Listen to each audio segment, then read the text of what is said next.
राधे राधे।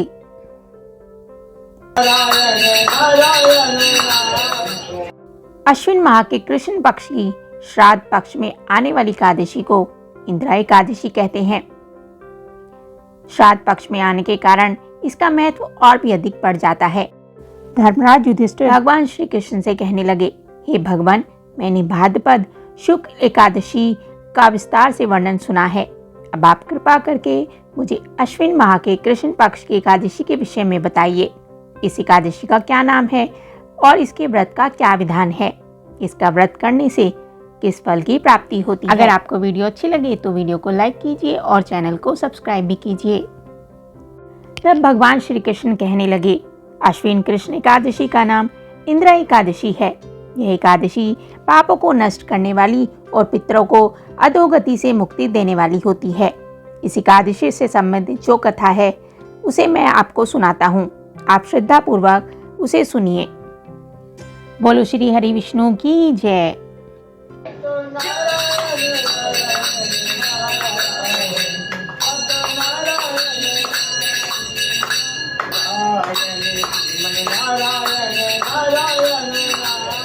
इंदिरा एकादशी की कथा इस प्रकार है। प्राचीन काल में सतयुग में एक महिष्मती नामक नगरी जिस पर इंद्रसेन नाम का राजा राज्य करता था। वो बड़ा ही दयालु और प्रतापी था, जिस कारण उसके किसी भी वस्तु की कमी नहीं होती थी और उसकी प्रजा भी बहुत सुखपूर्वक जीवन व्यतीत कर रही थी।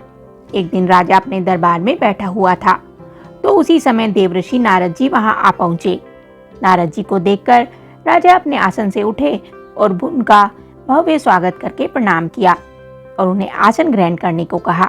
इसके बाद देवश्री नारद जी ने राजा इंद्रसेन से कहा, हे राजन, आपके राज्य में सभी सुख भोग रहे हैं। प्रजा को किसी प्रकार का कोई कष्ट या दुख नहीं है। मैं आपकी इस उदारता को देखकर अति प्रसन्न हूँ। नारद जी की बात सुनकर राजा ने कहा कि ये सब तो आपकी कृपा है जो मेरे राज्य में हर प्राणी सुख भोग रहा है। इसके बाद राजा इंद्रसेन ने महर्षि नारद जी से आने का कारण पूछा और कहा कि मैं आपकी क्या सेवा करूं जिससे आप प्रसन्न हो जाएं।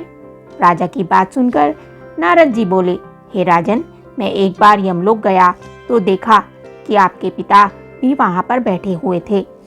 हे राजन, तुम्हारे पिता भी तुम्हारी तरह बड़े ही ज्ञानी धर्मात्मा थे, लेकिन एकादशी का व्रत नहीं करने के कारण मरने के बाद वो यमलोक में गए, जिसके कारण वो बहुत दुखी हैं। उन्होंने तुम्हारे लिए एक संदेश भेजा है। राजा ने पूछा, वह क्या संदेश है? देवऋषि कृपा करके मुझे बताइए।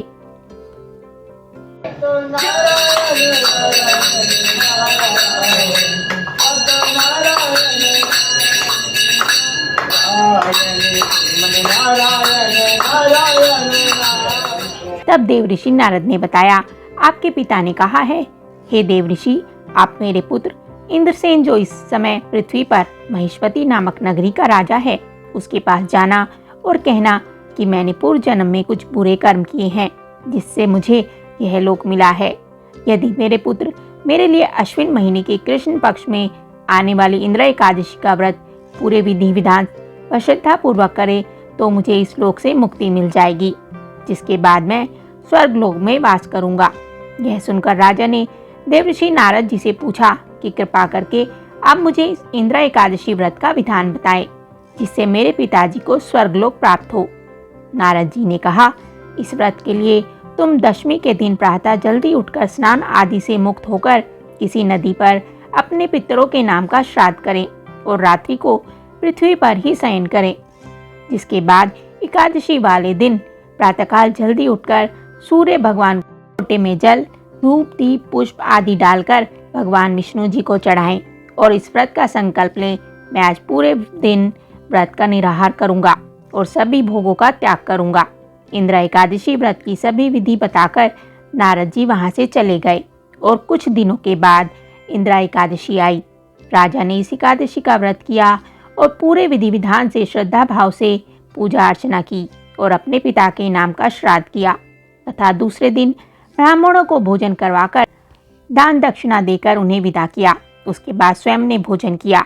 राजा इंद्रसेन के इंद्रावती व्रत के प्रभाव से उनके पिता को यमलोक से मुक्ति मिल गई और वो सदा के लिए स्वर्गलोक को चले गए।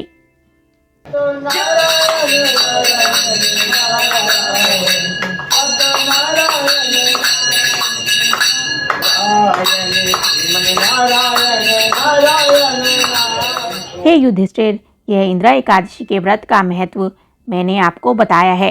इसके पढ़ने और सुनने से मनुष्य सब पापों से छूट जाते हैं और सब प्रकार के भोगों को भोगकर वैकुंठ को प्राप्त होते हैं। बोलो श्री हरि विष्णु की जय।